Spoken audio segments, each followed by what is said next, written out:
समृद्ध और खुशहाल बुंदेलखंड बनाने की कामना पंडित धीरेन्द्र कृष्ण शास्त्री। बागेश्वर महाराज ने बुंदेलखंड महाकुंभ के सफल आयोजन पर मीडिया अधिकारियों का जताया आभार, किया सम्मान। छतरपुर सिद्ध क्षेत्र बागेश्वर धाम में आयोजित महाकुंभ का सफल आयोजन होने पर बागेश्वर धाम पीठाधीश्वर पंडित धीरेन्द्र कृष्ण शास्त्री ने मीडिया, प्रशासनिक अधिकारियों, पुलिस अधिकारियों, समाज सेवियों सहित उन सबका आभार जताते हुए धन्यवाद दिया, जिन्होंने इस महाकुंभ में प्रत्यक्ष और अप्रत्यक्ष रूप से सहयोग किया है। बीते रोज उन्होंने सबको साधुवाद देते हुए कहा कि उनकी कामना है कि बुंदेलखंड समृद्ध और खुशहाल बने। मीडिया का साधुवाद देते हुए महाराज श्री ने उनके सवालों का जवाब देते हुए कहा कि बुंदेलखंड एक नई यात्रा शुरू कर रहा है। यहाँ स्वास्थ्य और शिक्षा के क्षेत्र में अत्यंत कार्य करने की जरूरत है। बागेश्वर महाराज ने कहा कि उनका संकल्प है कि बुंदेलखंड को स्वास्थ्य, शिक्षा और रोजगार की दिशा में आगे ले जाना है। महाराज श्री ने कहा कि बुंदेलखंड पिछड़ा न रहे, यहाँ के लोगों का जीवन स्तर सुधरे, ऐसे प्रयास सबको मिलकर करना है। महाराज श्री ने सभी मीडिया साथियों सहित अधिकारियों, कर्मचारियों, सेवादारों, शिष्य मंडल के सदस्यों सहित बुंदेलखंड के महाकुंभ में लगे सभी लोगों का आभार जताया। कांग्रेस के एक नेता द्वारा महाराज श्री को अपशब्द कहे जाने पर कांग्रेस के ही पूर्व मुख्यमंत्री दिग्विजय सिंह ने पलटवार करते हुए महाराज श्री के कार्यों को सराहा था। मीडिया के इस सवाल के जवाब में महाराज श्री ने दिग्विजय सिंह का आभार जताया। महाराज श्री ने सभी को प्रशस्ति पत्र देकर सम्मानित किया। परीक्षार्थियों को महाराज श्री ने दी सलाह। बोर्ड परीक्षाओं में शामिल परीक्षार्थियों को शुभकामनाएं देते हुए बागेश्वर महाराज ने उन्हें सलाह दी कि वे प्रसन्नचित्त होकर परीक्षा दें। उन्होंने कहा कि परीक्षा देने से परिणाम आने तक विद्यार्थी धैर्य रखें। परिणाम कुछ भी हो उससे विचलित नहीं होना। घबराकर आत्मघाती कदम कतई नहीं उठाना, क्योंकि यदि एक साल निकल गया तो पूरी जिंदगी नहीं निकल जाती। उन्होंने एक उदाहरण देकर विद्यार्थियों को संदेश दिया कि कई ऐसे महापुरुष हैं जो विषय की परीक्षा में अनुत्तीर्ण हुए, मगर जीवन के अन्य क्षेत्रों में उन्होंने सफलता के झंडे गाड़े हैं। जातिगत नहीं, अमीर और गरीब की गणना हो। मीडिया के एक सवाल का जवाब देते हुए महाराज श्री ने कहा कि जातिगत जनगणना से वैमनस्यता फैलने के अलावा और कोई फायदा नहीं होना। यदि जनगणना ही करानी है तो देश में अमीर और गरीब की जनगणना होनी चाहिए, ताकि गणना से यह आंकड़े निकले कि देश में वास्तविक गरीब कितने हैं। इस गणना के आधार पर ही लोगों के जीवन को बेहतर बनाने की योजनाएं लागू की जानी चाहिए। एक बार फिर से सीताराम हो जावे, ताकि अगली तैयारी फिर करना शुरू हो जाए। तो ये तो अभी प्रारंभ है, आगे फिर से तैयारी प्रारंभ कर रहे हैं कि अगले साल का भी उत्सव ठीक ठाक हो जाए। तो उसके बाद में हमारा विचार है कि जो कैंसर हॉस्पिटल का उद्घाटन हो वो भव्य हो जाए, और बहुत अच्छे से उस हॉस्पिटल के उद्घाटन में सब तक चर्चा भी पहुंच जावे, और बुंदेलखंड के लिए बहुत अच्छे से व्यवस्थित हो जावे। तो कोई भी सुझाव, ऐसी जो भूलें जो इस आयोजन में रही हों, हम सब बैठ कर के उस पर भी विचार विमर्श कर सकते हैं, ताकि आगामी कार्यक्रमों में किसी भी प्रकार से ऐसी भूल ना होवे और किसी भी प्रकार से ऐसी असुविधा ना होवे। बस आज भंडारे के लिए ही बुलाएं, छोले भटूरे बनवाएं। वहाँ की तो सब अच्छे से निपट ही गया, बालाजी की कृपा से निर्विघ्न निपट गया। और सबसे बड़ी बात थी, इतना बड़ा आयोजन 26 तारीख को तो बहुत पिछल पड़ गई थी खूब, लेकिन सिंगल भी भगवान की कृपा से सिंगल भी काऊ को खरोंच नहीं आई है। यही निर्विघ्न संपन्नता आयोजन की भगवान की कृपा है कि किसी को भी खरोंच नहीं आई है। गुरुदेव की दया है, बालाजी की दया है, आप सबका पुरुषार्थ है, आप सबका ममत्व है, आप सबका धाम है, और आप सबके सहयोग के कारण पूर्ण रूप से निर्विघ्न आयोजन संपन्न हुआ। सब अतिथि, आगंतुक, संत, महात्मा, राजपीठ के लोग सब प्रसन्नता पूर्वक गए हैं। तो हम इसके लिए आपको, पूरे परिवार को, हमारे पूरे छतरपुर के पत्रकार परिवारजनों को बागेश्वर धाम के लिए अभिनंदन। पुनः पुनः लाखों बार आप सबको धन्यवाद, खूब खूब साधुवाद। बस अब भंडारे की तैयारी है। पंडित जी, एक प्रश्न पूछना चाह रहे थे हॉस्पिटल के संदर्भ में, क्योंकि इनका उपचार की क्या क्राइटेरिया रहेगा? कौन लोग, खैर ईश्वर ना करें कि किसी को उस उपचार में आना पड़े ऐसी जगह, लेकिन फिर भी मतलब क्या है उपचार का निःशुल्क है कि किन लोगों को निःशुल्क रहेगा, किनको? हाँ, उपचार में हमारा ये जो आगे का विजन हमने बनाया है, तैयारी की है। पहले अपन प्रथम चरण में 100 बेड तक पहुँचे, हाईटेक भी हो, आधुनिक मशीनों से युक्त भी हो। उसके लिए धाम की एक टीम गठित कर रहे हैं। धाम की जो टीम गठित होगी तो उसमें पात्र अपात्र का चयन वो करेगी, क्योंकि अगर सबके लिए निःशुल्क रख पाएंगे तो संचालन कठिन यानी होगा। शासकीय बीपीएल से कोई महत्व नहीं है, जो आपकी बिल्कुल आपकी टीम तय करेगी। सरकारी जो है वो तो निर्धन है ही है, पर मान लो कई लोगों के बीपीएल नहीं है जी जी जी। और उनके पास पैसा नहीं है तो क्या उन्हें इलाज नहीं मिलेगा? उसके लिए एक टीम गठित कर लें सरकारी। हाँ। पंडित जी, भविष्य में आप राजनीति में आएंगे क्या? जल्दी बताएं पंडित जी, ये रास्ते में।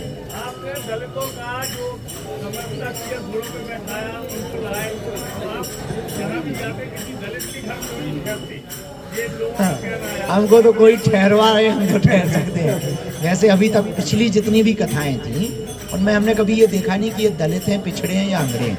हमारी कथाएं लगभग सबने करवाई। पंडित जी, भविष्य में राजनीति में आएंगे क्या? राजनीति में आएंगे क्या भविष्य में?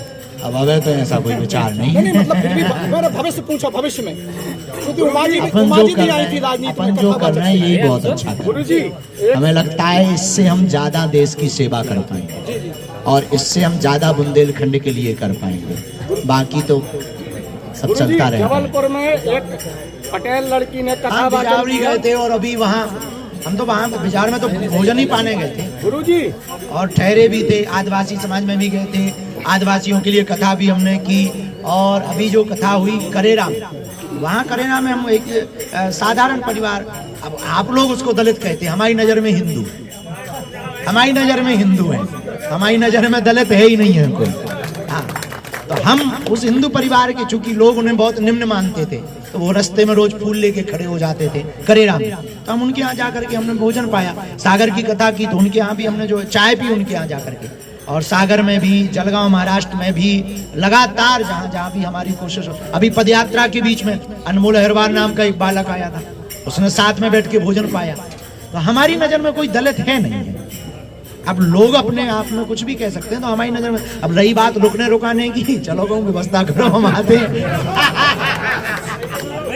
गुरुजी, कथा वाचन को लेकर जबलपुर में विवाद हुआ है कि पटेल समाज की एक लड़की ने कथा वाचन किया, तो उसमें लोग बोल रहे हैं कि एक मतलब हर कोई कथा वाचन नहीं कर सकता है। भगवत चर्चा करने का अधिकार तो सबको है, भगवान की भक्ति प्रचार करने का सर, अधिकार इसके क्या मापदंड गुरुजी होना चाहिए? जैसे कोई कथा अब ये वाचन करना मापदंड तो चाहे, शंकराचार्य तय कर सकते हैं, तो किसी पीठ के आचार्य नहीं। एकता पटेल भी तो उसका विरोध हुआ है। भगवान की भक्ति प्रचार करने का तो सबको अधिकार है। सेन महाराज, नामदेव महाराज, कबीरदास, रैदास जी, रहीम, रस खान, इन सब ने तो भक्ति का प्रचार किया ही है। आइए तो आप निर्णय लेंगे। महाराज जी, महाकुंभ के बाद ब्रज में अब कहा जा रहा है कि मुस्लिमों की एंट्री नहीं होनी चाहिए ब्रज की होली में, क्या कहेंगे? साधु संतों ने मांग की है, वहाँ की संतों ने एक नया हमने अभी फरमान वो जारी देखा नहीं है, हमारी नजर में नहीं आ पाया है। अगर वो हमारी नजर में आएगा तो हम उस पर अपना किया। ऐसा होना चाहिए कि नहीं होना चाहिए? जैसे कुंभ में हुआ ऐसा ब्रज की होली में होना चाहिए?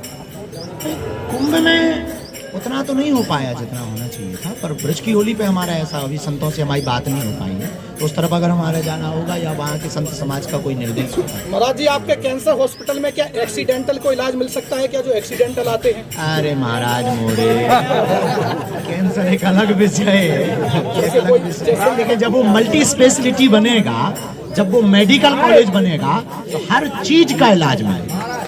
महाराज जी, महाराज जी, महाराज जी, महाराज जी, महाराज जी, महाराज जी, महाराज जी, एक सवाल महाराज जी, सनातन और जातिगत जनगणना को आप कैसे जोड़ते हैं? सनातन और जातिगत जनगणना, जातिगत जनगणना एक अलग विषय है, जनगणना एक अलग विषय है। जनगणना से देश में और कितने हॉस्पिटल खोले जाने चाहिए और कितने पुलिस स्टेशन खोले जाने चाहिए, इसकी व्यवस्था की बात होती है। तो जनगणना एक अलग विषय है। जातिगत जनगणना देश को बांटने का विषय है। हम किसी भी पार्टी के पक्ष या विपक्ष में नहीं, पर जातिगत से हमें नहीं लगता कि जातिगत बहुत जरूरी है। जातियों में आपस में ना बटके वो ऊर्जा हम देश के हित के लिए लगाए ना। हमें लगता है कि एक जनगणना जरूर होनी चाहिए, इस देश में अमीर कितने हैं और गरीब कितने हैं, ये जनगणना करवा दीजिए आप। तो इस देश में जो अमीर हैं उन पे ये प्रभाव दिया जाए कि जो गरीब हैं इनको काम दिया जाए, तो देश की बेरोजगारी पे काम होगा, देश की पलायनवाद रुकेगा, देश का पलायनवाद के साथ साथ विदेशों में जाने का डंकी मार की प्रथा बंद होगी और देश में एक नई लाइन खड़ी होगी कि इतने अमीर हैं इतने गरीब। आप महाराज जी जातिवाद मिटाने की बात कहते हैं, लेकिन कांग्रेस के नहीं लिए नहीं, जातिवाद मिटाने की हम बात नहीं करते, जातियों में भरे हुए अभिमान को मिटाने की बात। लेकिन कांग्रेस जातियां का मिटाने कहना की है- बात करेंगे तो फिर सर्टिफिकेट फाड़ने पड़ेंगे। कांग्रेस का कहना है कि जातिगत गणना होनी चाहिए। काय को उपद्रव कर रहे हो, हमें गांव को सरपंच नहीं बन पाऊंगे। हम जो है वो बहुत बेहतर है, जो भगवान ने हमें बनाओ वो बहुत बेहतर बनाओ, आप लोगों का सहयोग मिलता रहे, हम इसी रास्ते में बने रहें, ऐसी हमारी बुद्धि बनी रहे, यही बहुत बेहतर है। महाराज जी मेरा क्वेश्चन है, महाराज जी आप कुछ आगे करेंगे, क्योंकि हिंदुत्व के बारे में जो बहुत बड़ा गैप है, मुसलमानों ने शासन किया, मुगलों ने किया, अंग्रेजों ने किया, हिंदुत्व सनातन की शिक्षा कहीं ना कहीं हम लोग पीछे छोड़ रहे हैं, इसके लिए क्या कुछ कदम आगे आप उठाएंगे? तो शिक्षा के लिए करें, पहले एक उद्देश्य पूरा हो जाए, एक ऊर्जा हम पूरी लगा रहे हैं कि हमको 2027 तक ये उद्घाटन करना है कैंसर हॉस्पिटल का, और इसको मेडिकल कॉलेज बनाना है। मेडिकल कॉलेज बनाने का हमारा लक्ष्य तो तय हो गया, तो वो शिक्षा से ही जुड़ा है, उसमें शिक्षा भी मिलेगी और दीक्षा भी मिलेगी। फिर इसके बाद में हिंदुत्व के लिए गुरुकुलम की पद्धति अगर भारत में प्रारंभ होगी तो शिक्षा प्रणाली में बहुत सुधार होंगे, पर इस पर हम आगे भविष्य में जब तक कार्य करने की योजना नहीं बना लेंगे तब तक किसी भी प्रकार से घोषणा नहीं करेंगे। अंग्रेजों ने जानबूझ के खत्म की थी ये गुरुकुलम। हाँ, ये तो प्रायोजित तरीके से। महाराज जी एक सवाल, एक मामला है खजुराहो से विद्याधर कॉलोनी में रामधुन बैठा हुआ है, वहाँ मुस्लिम समुदाय के द्वारा प्रशासन से शिकायत की गई, उनको डिस्टर्ब हो रहा है, क्या करें? गलत है ऐसा कुछ कहना है। अब पहले ही पता लगे कि डिस्टर्ब होने कितना होगा। रामधुन पर शिकायत हैं? पहले ये पता लगे उन्हें डिस्टर्ब कितना होगा। सही में ना उनके मूड पे बज रहे हो। महाराज जी और रामधुन का विरोध करना बेकार है, और हमारी सनातनीय पद्धति से, हमारी संस्कृति से किसी को ठेस भी ना पहुंचे, ये भी हम लोगों को तैयारी करके रखनी है। हाँ, लेकिन अगर किसी को ठेस जानबूझ के पहुंच रही है और वो अपने कान खुले रख रहा है तो फिर जोर जोर से करना चाहिए।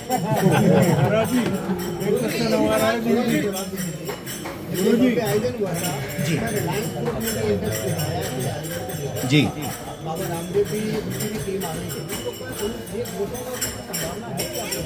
अब आ जाए हम तो स्वागत सबका, हम तो चाहेंगे बुंदेलखंड क्षेत्र में। देखो, हमारा उद्देश्य विजन और मिशन केवल बागेश्वर धाम नहीं है, हमारा उद्देश्य है बुंदेलखंड क्षेत्र, और अक्सर हम जब भी अपनी बात रखते हैं तब बुंदेलखंड की बात रखते हैं। ऐसी हमारी कोई बात नहीं हुई है, अभी तो हम जो कर रहे हैं बस उसी भर में लगे हैं, पर संभावना की ऐसी कोई बात हो तो सब बड़े लोगों का काम है भी, कोई आ जाए बहुत अच्छा, औद्योगिक जगत से कुछ आ जाए, कोई फैक्ट्री आ जाए, बुंदेलखंड के लिए बहुत जरूरी है, रोजगार बहुत जरूरी है। प्रधानमंत्री जी आए थे, क्या आश्वासन देगा, क्या भरोसा देगा, क्या बातचीत हुई आपकी गुप्त में, थोड़ा बताइए। ऐसी कोई गुप्त में बात ही नहीं, उनका आना ही बहुत हम सबके लिए बहुत सौभाग्य की बात थी कि माननीय प्रधानमंत्री जी 60 दिन में दूसरी बार आए, इतनी प्रसन्नता पूर्वक आए। 1 घंटे का टाइम लगभग उन्होंने 2.25 घंटे दिए, और उस आयोजन में बहुत प्रसन्नता के साथ उन्होंने पूजनीय माता जी को भी मिले, और उनका वो प्यार देखा, वो भाव देखा। आपसे रिश्ता भी तो बना लिया उन्हें, छोटे भाई का आपसे रिश्ता भी तो बना लिया। वो हम सबके लिए, पूरे बुंदेलखंड के लिए सौभाग्य की बात है, क्योंकि हमसे अगर उनका रिश्ता है तो आपका हमसे भी है, बिल्कुल बिल्कुल, तो आपको भी सौभाग्य की बात है। महाराज जी दो बातें कही, दो बातें विशेष रूप से कही कि आज हम यहाँ से 2 बातों का वादा करके जा रहे हैं, एक तो बारात में आएंगे और दूसरा उद्घाटन में आएंगे। बारात कोई डेट से हो गई हो तो हम लोग को बता दीजिए। अभी तो आज जो है लास्ट के भंडारे की बात हो रही है, छोले भटूरे ठंडे हो रहे हैं, उद्घाटन की तैयारी है। महाराज जी रमजान शुरू हो गया है, सोशल मीडिया पे एक मैसेज चल रहा है जिसमें एक कहा गया है कि कापड़ों की दुकान से कोई भी सामग्री ना खरीदें। अच्छा, किसने कहा है? मुस्लिम समुदाय के लोगों द्वारा मैसेज सर्कुलेट किया जा रहा है। ठीक है, उनकी अपनी अपनी निजी बातें हैं, बहुत अच्छी बात है, अगर वो कह रहे हैं तो ये उनकी निजी विषय है, ये हिंदुओं को समझना चाहिए। हिंदुओं के त्योहार आएंगे तो हिंदू ऐसा मैसेज डाल दें, झंझट कर।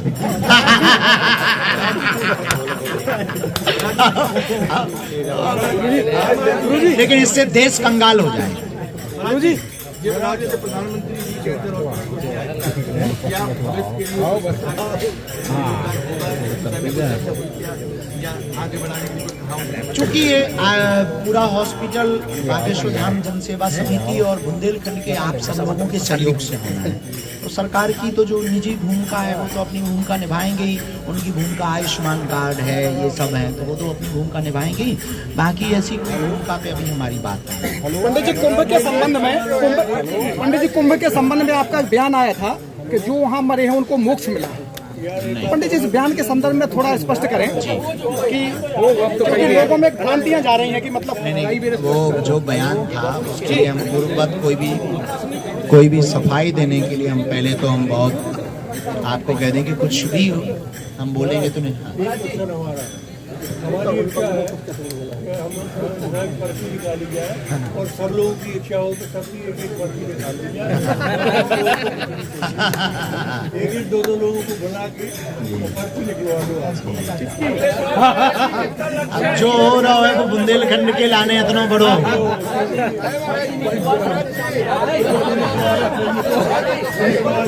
लेकिन सबको पर्ची ऐसे डरा तो गया तो मैंने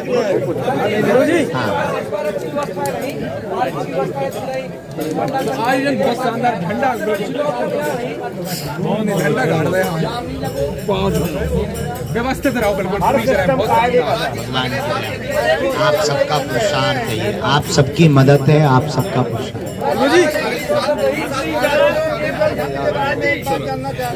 क्या बुंदेलखंड मध्य प्रदेश के अंदर जो है वही सीमित है या यूपी में भी छू रहा है वो भी समझे? अरे वो तो सर्वविदित है, यूपी के 12 जिले हैं,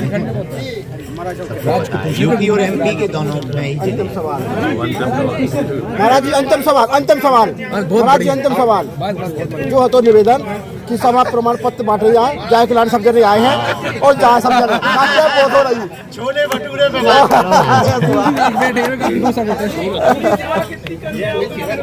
अभी तो इतनी ही है, क्षमता बढ़ जाएगी तो हम आपको फिर से तो अपन प्रेस कॉन्फ्रेंस रखेंगे 12 प्रमाण पत्र प्रारंभ के पहले ही रखेंगे, फिर अपन बुलाएंगे तब अपन बताएंगे। अगर आज ही खोल दिया तो प्रेस कॉन्फ्रेंस में क्या खोलेंगे? प्रमाण पत्र बांटो